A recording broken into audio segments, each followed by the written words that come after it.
So, as supposedly a couple from 2020 or 2021, hindi mo po alam yung school niya, hindi mo po alam yung interest niya, and I'm pretty sure hindi mo alam yung birthday niya. So, that's what I'm trying to point out here, Mr. Chair. I do not believe in the story that Ms. Guo and Ms. Ong know each other through the brother. In fact, I believe the matrix more in which what binds them is their work relation through Mr. Duan Renwu and Mr. Xiang Chi. I invoke my right. You Opo. invoked your right. Pwede mo naman sabihin na hindi ikaw yun, di ba? O, kasi kung talagang hindi ikaw yan, I think you would have said that's not you. But instead, you invoked your right to self-incrimination. And why do I not believe that? I can identify two of the people behind you. Magka-batch po tayo, Ms. Guo. The lawyer of Ms. Alice Go, your participation here is to advise your client only of her legal rights. And please, advise her also what questions she needs to answer. Kayong mga lawyers, alam nyo naman po kung ano yung makakaapekto sa kaso nila. Kaya wag nyo silang pabayaang magtago sa likod ng right against self-incrimination. Enzo-recto, kalaban ang katiwalian at kasinungalingan, kakampi sa katotohanan at kabutihan. Po, nakita natin, parallel po based on the matrix. For example, I'm sure there are many more POGO operations, pero parallel po yung sa PORAC and yung sa Bamban. So that, Mr. Chair, I'd like to direct my first question to Ms. Ong and to Ms. Guo. Ms. Ong, you had said before that kilala niyo po si Ms. Guo. Tama po ba? Yes po, Mr. Chair. And in what capacity po yan, Ms. Ong? Nakilala ko lang po siya dahil kay Wesley Go po. Si Wesley Guo is supposedly your boyfriend po. Tama po, Mr. Chair. Yes po, Mr. Chair. And you've met Wesley Guo how po?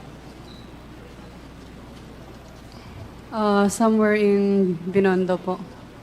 In Binondo po. Pero si Wesley Guo, the brother of Alice Guo, Mr. Chair, may I direct my question to Miss Alice Guo? You mentioned po you lived in Tarlac for most of your life po. Tama po ba? Yes po, Mr. Chair. So from age 0 to, you claim to be 38 po, no, Miss Guo? From 0 to 38, talagang residence po ninyo is Tarlac. Yes po. Have you at any point in time found yourself in Binondo? Binondo, never naman po ako tumira sa Binondo. Never tumira. But you visited Binondo po ba? Yes po. For what purpose po kaya yan? Minsan mamasyal, minsan may bibilhin. Opo. Okay, so from there, would you have an idea of the circumstances surrounding the meeting of Miss Ong and your brother, si Wesley? Sorry po, one more time po. May idea po kayo kung paano nakilala si Wesley, si Miss Ong? Wala po, Mr. Chair. Tapos, so sariling lakad niya po yun, yung sa Binondo, and then they met. Yes po. Okay. I direct my questions again to Miss Ong. So you say you're in a relationship with Wesley. Ano po yung birthday ni Wesley Guo? February 23. Feb 23? Yes po. That would peg him, what year po? 1990... wait, bilangin ko lang po. Mr. Chair, do we have anyone who can confirm the date? Because my data says otherwise. I think Perhaps, Mr. Chair, I can ask the Bureau of Immigration. Yeah. They might have the documents po, no? Mr. Chair, directing my question to the Bureau of Immigration, anong birthday po ni Mr. Wesley Guo based on his Philippine passport? Mr. Chair, good evening. Unfortunately, we don't have it, but I undertake to give it before the end of the session, sir. Okay, please can we confirm? Because as far as I understand, I've seen the picture of the passport and it said February 1. And it would be very curious po na Miss Ong wouldn't know the birthday of her boyfriend for 4 years na po. Tama po. But we'll confirm it later po naman, no? We don't have the data. Would you know po kung anong schools pinuntahan ni Wesley Guo? Boyfriend mo po of 4 years, hindi mo po alam kung anong schools pinuntahan niya? Hindi po, Mr. Chair. Isn't that curious? Di ka man lang na-curious kung saan po siya pumunta for schooling? Hindi po. So ano yung mga... What aspects of his life do you know about? Alam mo po ba kung ano yung hobbies niya? Maglaro po. Maglaro. Yung hobby ng gamdam. Ng gam-gam. Ng Parang robot. robot. Yun lang po. And the nature of his work, are you familiar po? No po. Hindi rin. So as supposedly couple from 2020 or 2021, hindi mo po alam yung school niya, hindi mo po alam yung interest niya, and I'm pretty sure hindi mo alam yung birthday niya. So that's what I'm trying to point out here, Mr. Chair. I do not believe in the story that Miss Guo and Miss Ong know each other through the brother. In fact, I believe the matrix more, in which what binds them is their work relation through Mr. Duan Renwu and Mr. Xiang Chi. And in fact, if there's anything that I would change to the matrix, I would say that dapat si Duan Wenru and si Xiang Jie should be in the middle between the two, because he's the link that binds. Because, Mr. Chair, I'd like to ask again, between the two, between Baofu, which I think, Ms. Guo, ano po yung relation po natin sa Baofu? Your Honor, after po ako nag-divest, wala na po kami relationship. Oh, but prior po, you were an incorporator. Prior po, Baofu, landowner. Okay, landowner po talaga. So, Baofu, may link po tayo kay Ms. Guo. Kay Ms. Ong naman, admittedly, incorporator ng LS99 through Mr. Duan Renwu. So, we see, ito na po yung sinasabi ng matrix na parallel operation. We have here two owners of yung supposedly, yung land-owning corporation, which will eventually lend to the POGO, of which they are still actually a part of. Yung si Mr. Duan Renwu, if I remember, is ninong po ni Ms. Ong. Is that correct, Ms. Ong? Yes po, Mr. Chair. And admittedly, si Mr. Duan Renwu, kilala rin po ni Ms. Guo. Is that correct, Ms. Guo? Your Honor, nakilala ko po siya through Cassie. Through Cassie, allegedly. You met Cassie through the boyfriend na hindi niya nga mabanggit kung anong school or anong birthday. But admittedly, you know si Mr. Duan Renwu, who you were seen together abroad when you escaped the Philippines. Is that correct, Mr. Chair? Mr. Chair, na-met ko po siya nung sinama po ni Cassie sa amin. Oh, pero kasama po ninyo abroad. Indonesia po ba yan or Malaysia? Hindi po kasama. Na-met ko lang po siya dahil sinama po ni Cassie. Dahil doon. And Mr. Duan Renwu and Mr. Zhang Chen naman, paano mo po kilala, Ms. Guo? Siya po yung nag-arrange ng hotel nyo, di ba? Your Honor, hindi ko po kilala si Zhang Jie. Hindi nyo po kilala. Pero in-arrange lang po yung hotel nyo. Hindi po siya nag-arrange ng hotel namin. Hindi ko po siya kilala. Hindi nyo po kilala. Okay, we'll come back to that. So si Mr. Duan Renwu and si Xiang Che, na president of LS99, dito po natin nakikita in parallel po yung nangyayari sa kanila. And why I find it hard to believe, for example, yung kwento ni Ms. Ong na kilala niya si Ms. Guo through the boyfriend, di naman lang masubstantiate. And kay Ms. Guo naman, although this might be hearsay for the committee, pero ako po personally, I hope you'd understand, di po ako naniniwala sa story na kayo po ay sa Tarlac from 0 to 38. Actually, Mr. Chair, can we ask the committee if naka-ready po yung photo? It was already shown before, pero yung class photo po ni Ms. Guo. Secretariat. Ms. Guo, while waiting for that po, you say you were born in 1986. Tama po ba? Yes po, Your Honor. That puts you at, how old are you now po? 38. 38. And at the time, naalala niyo po yung picture po, no, na na-present last time.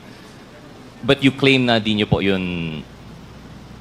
Ano pong picture, invoked Your your Honor? right. Yung picture, class picture niyo po. I invoke my right. You Opo. invoked your right. Pwede mo naman sabihin na hindi ikaw yun, di ba? Your Honor, I hope you understand, sa sobrang dami na pong kaso na nasampahan po ngayon sa court, kaya anything po na isasagot ko po dito sa inyo might use against me po. Opo. Well, I think that's why I have a tendency not to believe you po. Kasi kung talagang hindi ikaw yan, I think you would have said that's not you. But instead, you invoked your right to self-incrimination. And why do I not believe that? I can identify two of the people behind you. Magka-Batch po tayo, Ms. Guo. I know what year this was taken. And they have a description of you. Nung pumasok ka po sa Grace, napaka-thick po ng accent ninyo, Mandarin lang ang kaya niyong salita. But you were very friendly and you were very makulit. And that's why they had a hard time to forget you, even though hanggang grade 3 ka lang daw po doon.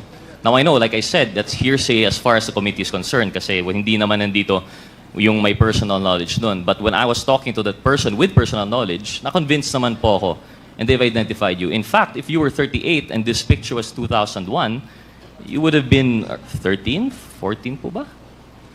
Eh, kasing age mo naman yung mga 19, these people were born 91, 92. Ka-size mo naman po, I don't think you're that much older than them. And that's why I really don't buy that story that you were born in 1986. And I don't buy the story that this is not you. In fact, they called you Ping. Ping po yung nickname niyo dito. But anyway, that's just to prove the point po, no? But what does that say about the testimony here before us? Thank you, Comsec, for the picture.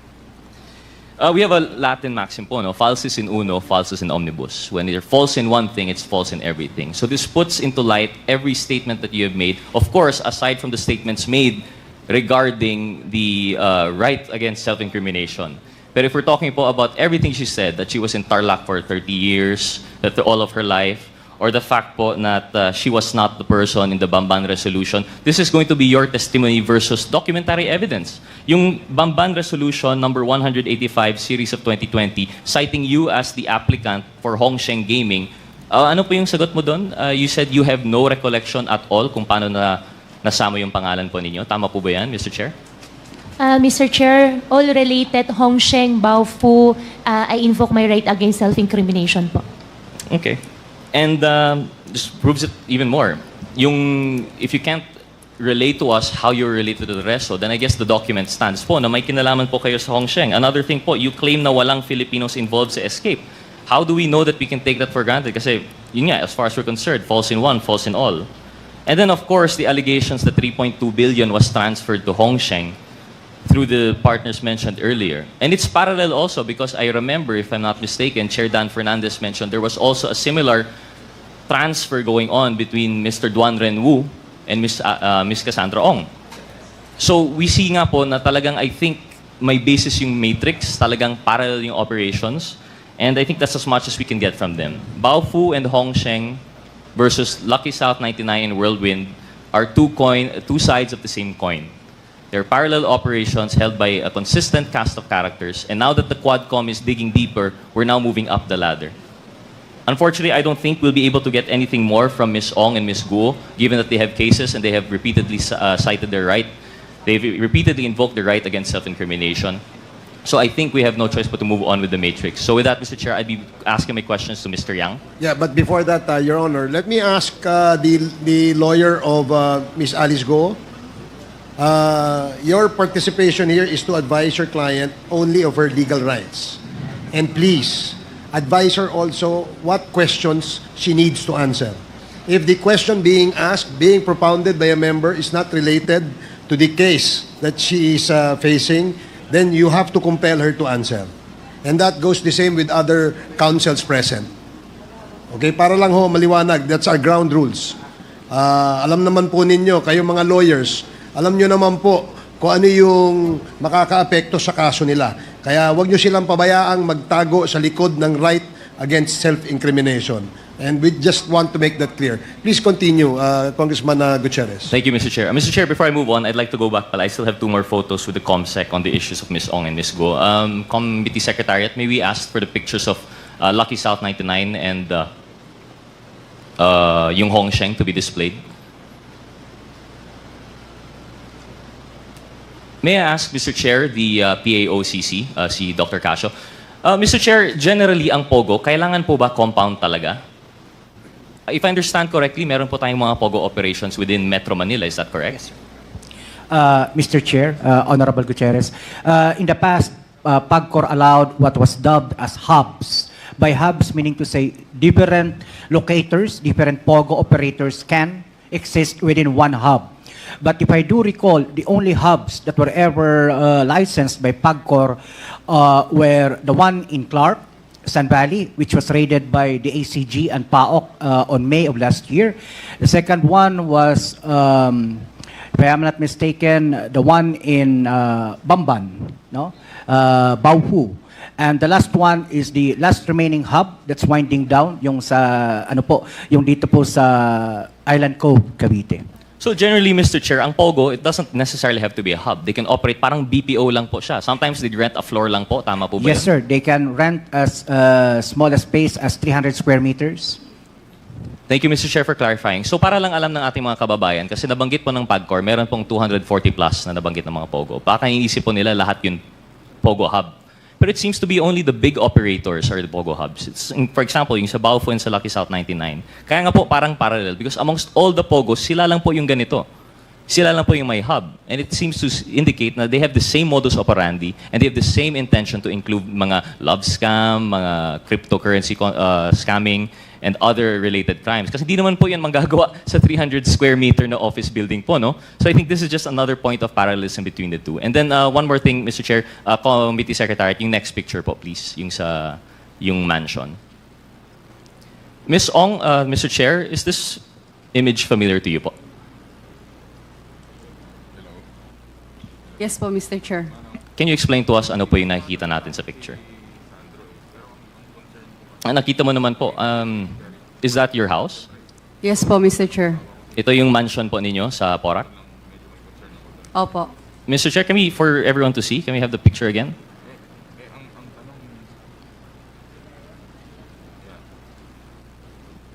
Miss Ong, gano'ng kalaki po yung inyong property dito?